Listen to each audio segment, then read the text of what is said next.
You're listening to an Airwave Media Podcast. You're listening to an Airwave Media Podcast. Hi, my name is Blake, and I have just a quick note before we get started. Actually, it's more like a recommendation, because this podcast is an immersive audio experience, part fact, part fantasy. It's best that you listen with headphones on, imagination on, and everything else turned off. Welcome to Abandoned, the All-American Ruins podcast. Season 2, Episode 9. Sex, Drugs, Depression.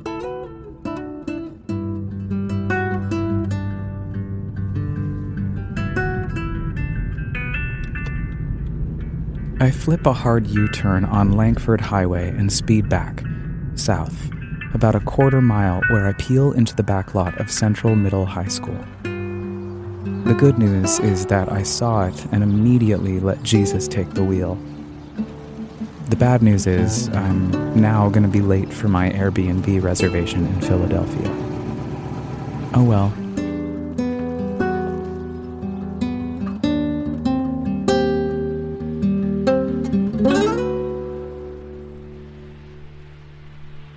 I'm glad for the break on my drive back to my home in the Hudson Valley after a week-long escape to North Carolina. This is my first solo trip since the summer of 2020, when I braved the virus and drove across the country to help my mom, sister, and nephew move to Oregon in the thick of pandemic summer number 1.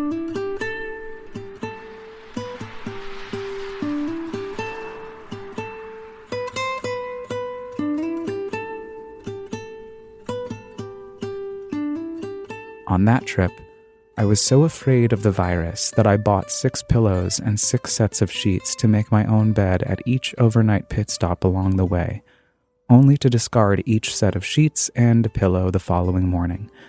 Abandon them. Leave them behind like I never even used them at all.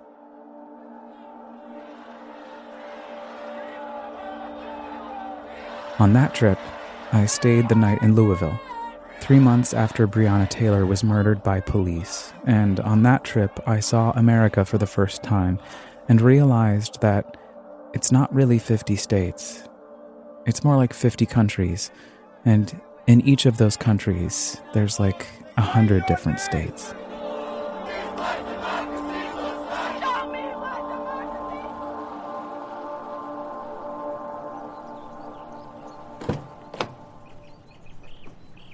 My foot hits the ground in front of the school, and I stand to face the vacant structure, an Art Deco wonderland built in 1932 with a 1935 addition funded by the Public Works Administration.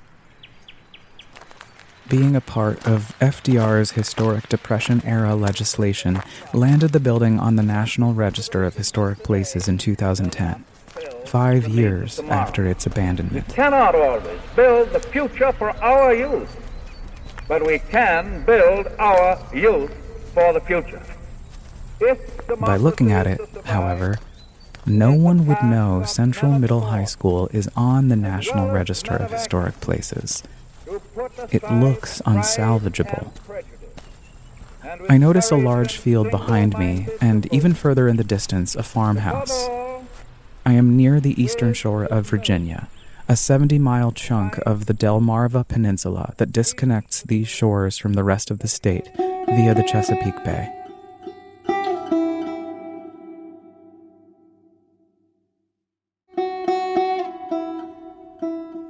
Politically, a quick Google search shows the numbers in this region of Virginia being a fascinating teeter-totter between a Republican and Democratic majority.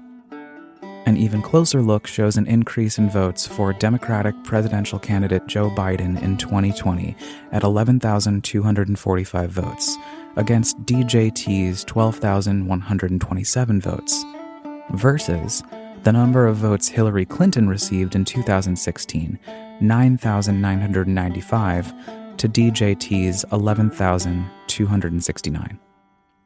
Mathematically, that's an increase of 858 votes for DJT from 2016 to 2020, versus a DNC increase of 1,250 votes between Hillary Clinton's loss and Joe Biden's win. The smaller your education, the smaller the job you'll get. To get a good job, get a good education. If you're in school, stay there. If you've left school, there's valuable training outside the classroom. To get a good job, get a good education. It's a welcomed warm day, and I pull out my backpack to accompany me into the space, which I realize is going to be easy to enter because the back door is wide open. I peer up at the second floor and spot a giant hole in the wall, and I can see right into the classroom. There's a teacher, a phantom of a teacher, preparing for another day. Like clockwork, I smirk. My imagination is already up and at 'em. I watch the teacher for a moment, tending to her garden of knowledge, getting ready to sow the seeds of education today. She kind of looks like Elizabeth Warren, or at least what I know of the senator up close. I campaigned for her in New Hampshire, door knocking in the middle of nowhere. I was told to avoid certain houses, focus on the safe zones. How do they have all this data about these people? I asked. I never got a clear answer. Today, the majority of our children in public school live in poverty. The majority. The bell rings. Think about that. The ghost of almost Elizabeth Warren vanishes. I look around, and the schoolyard is suddenly flooded with the ghosts of former students. I somehow know that there are two classes of students, working and elite. The working class wear less expensive clothes, have thicker southern accents, and generally stick together, whereas the elites sport preppier clothes, talk mostly without accents, and also generally stick together. But if the changes in this law don't move us closer to providing a world-class education for every single one of our children, then we'll be right back here to fix it. We owe it to our students, we owe it to our teachers, we owe it to our history. It all makes sense to me later that night when I find the demographics of Northampton and the Accomack counties online. From what I interpret, the working folks live in Accomack, and elite folks reside in Northampton. It's a typical American narrative, a symbol of our economic reality.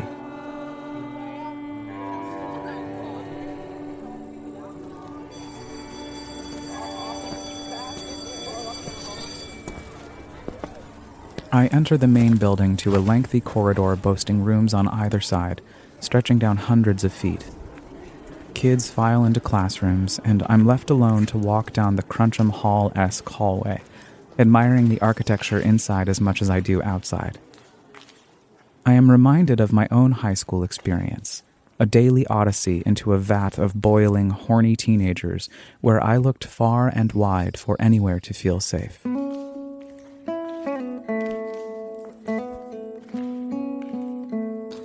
I notice there's an empty classroom up ahead and poke my head inside. As is often the case during my expeditions to these haunts, I stand at the entryway to the classroom, balance beaming on the brink of reality and fantasy, past and present. The chamber was once a science room, and as I wander inside, the world of 2004, the year before Central Middle High School shut down, disappears. I find myself in the present, April 2021, inside a decaying room with chipping paint falling off the walls and empty glass cabinets and windows partially smashed from years of vandals.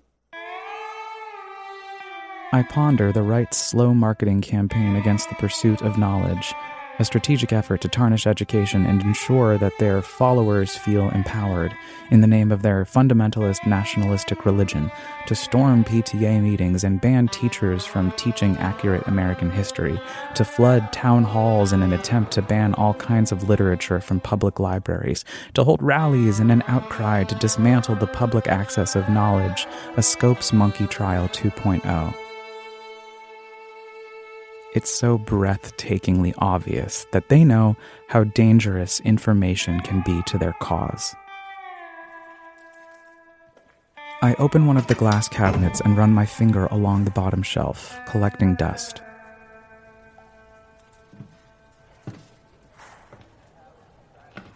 I leave the classroom and begin to explore while the school day rages on.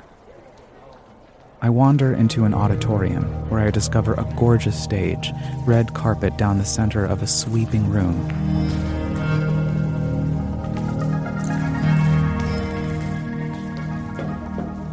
Backstage, there's a vending machine that almost looks like it's still in use until I realize it's been jammed open and I hear the whispers of students in the middle of a production of Godspell.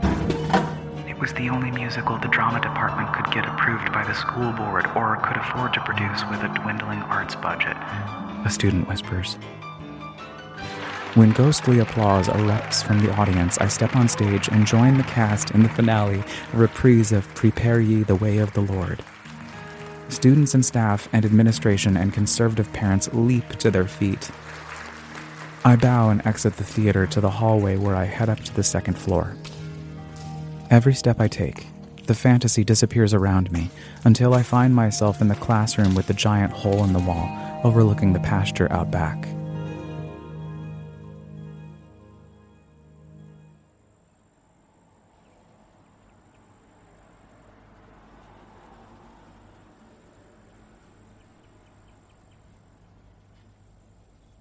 It's mid-afternoon, and at first I attribute the silence to the end of the school day, but reality sets in as soon as I see that gaping hole in the wall.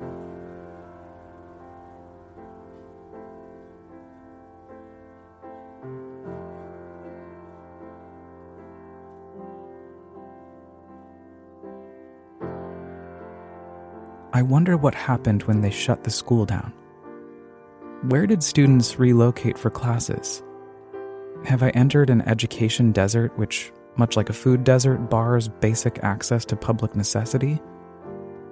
What about all the kids who can't afford to travel to another county? Where are they supposed to go? Were buses provided? Hours later, when I land in Philadelphia, I look at the district's rating on publicschoolreview.com. 3 out of 10. I look at all of the data for Central Middle High School just before it closed in 2005. It served 291 students, and of that student body, 68% were minorities, 14% higher than the Virginia state average. 63% of the student population was eligible for free lunch. These numbers add to my bafflement and confusion. Why did they close the school? I can't find any information about that.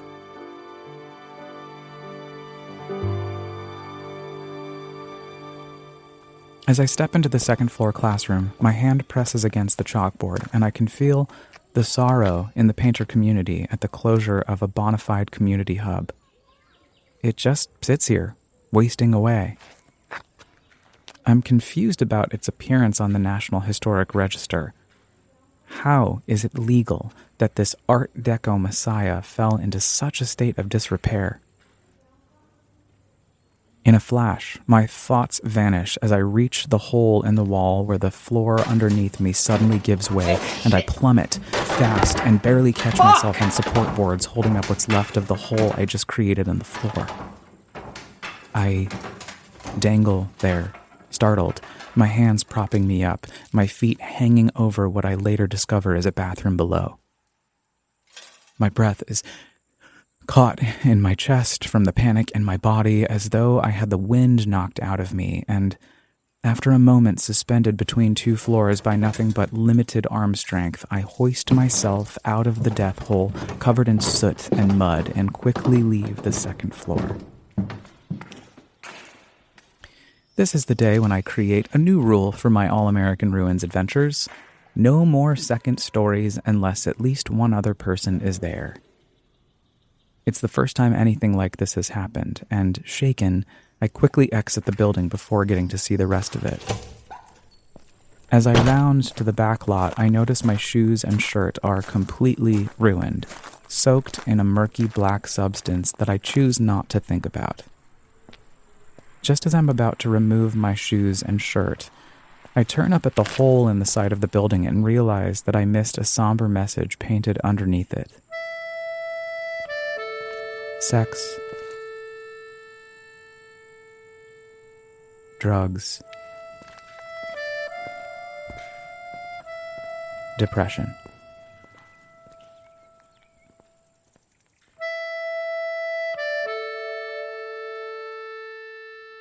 It's a warm spring day, and the sun feels good on my skin. I approach the graffiti message with caution. The words echo in my mind, a looming warning from the past about the consequences of the shutdown. Central Middle High School. It's the first time visiting these spaces, a practice I've been at for about a year now, where a palpable sorrow sets in and accompanies me as I pack up and head north. I see a small metal folding chair leaning up against the side of the school and unfold it. The second I do, all 291 students and all 14 teachers reappear one last time, hustling and bustling at the end of the school day. I watch them go about their business and know that not a single one of them is aware that next year the school will close for good. At least that's what I tell myself in my imagination. I leave my ruined shoes and shirt on the steps of the building. It's my offering to a phenomenal, complicated history, a candle for the continued hope that education will win out in the end. A good education is a foundation for a better future. Words from Senator Elizabeth Warren ring out in my ears as I drive away from Central Middle High School, disappearing out of sight in my rearview mirror.